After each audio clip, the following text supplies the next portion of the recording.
एक समय की बात है, चंदनपुर नाम के गांव में एक भूतिया चुड़ैल इंसानी रूप में रहती थी।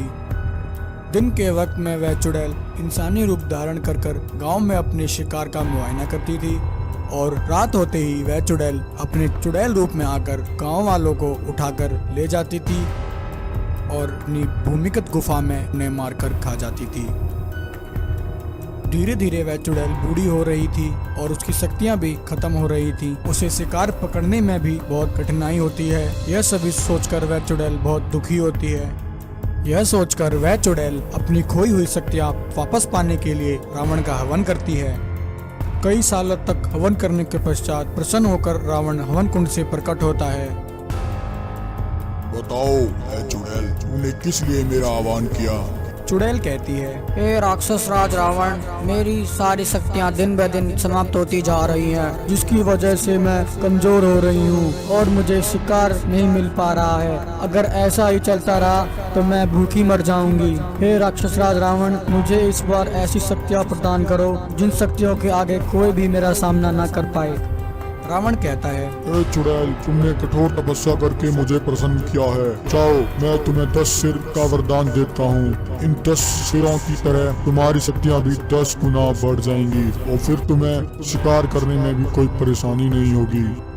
यह कहकर रावण वहाँ से गायब हो जाता है। रावण से शक्तियाँ पाकर वह चुड़ैल बहुत ही खुश होती है। शक्तियाँ पाकर वह चुड़ैल अगले ही दिन गाँव वालों पर हमला कर देती है और उनके पीछे पड़ जाती है। सारे गांव में हाहाकार मच जाती है। सभी लोग इधर उधर भागने लगते हैं। चुड़ैल कहती है, कहाँ भागते हो सबके सब? मैं तुम सबको खा जाऊंगी। अब तुम्हें मेरे हाथों से कोई नहीं बचा सकता। अरे भागो रे, अरे भाई भागो रे भागो, यह चुड़ैल तो बहुत ही खतरनाक है। अरे यह तो कमबख्त रावण की तरह 10 सिरों वाली चुड़ैल है। ऐसी चुड़ैल तो मैंने पहले कभी नहीं देखी। ऐसा कहकर सभी गांव वाले अपने अपने घरों में जाकर छिप जाते हैं। तभी उस चुड़ैल की नजर एक बकरी पर पड़ती है। चुड़ैल कहती है, अरे यह बकरी तो कितनी हट्टी कट्टी जान पड़ती है, इसे खाने में तो मुझे बहुत मजा आएगा। ऐसा कहकर वह चुड़ैल उस बकरी को उठाकर वहां से ले जाती है। चुड़ैल के आतंक से परेशान होकर सभी गांव वाले साधु बाबा के पास आते हैं। साधु बाबा, क्या इस चुड़ैल का कोई अंत नहीं हो सकता है? इस कमबख्त चुड़ैल के तो रावण की तरह 10 सिर हैं। हमारी सहायता कीजिए बाबा।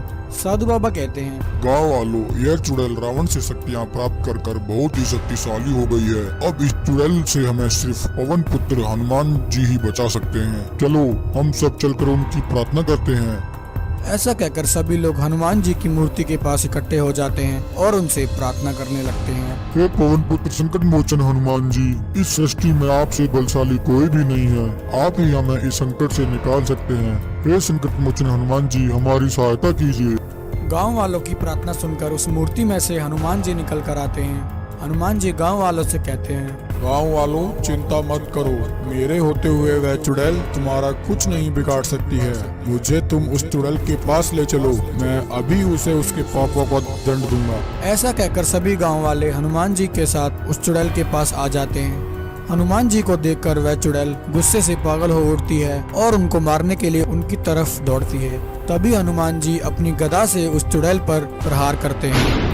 हनुमान जी की गदा के प्रहार से वह चुड़ैल वहीं जलकर भस्म हो जाती है। इस प्रकार हनुमान जी गांव वालों को उस रावण चुड़ैल से बचा लेते हैं। सभी गांव वाले हनुमान जी का धन्यवाद करते हैं और हनुमान जी की जय जयकार करते हैं।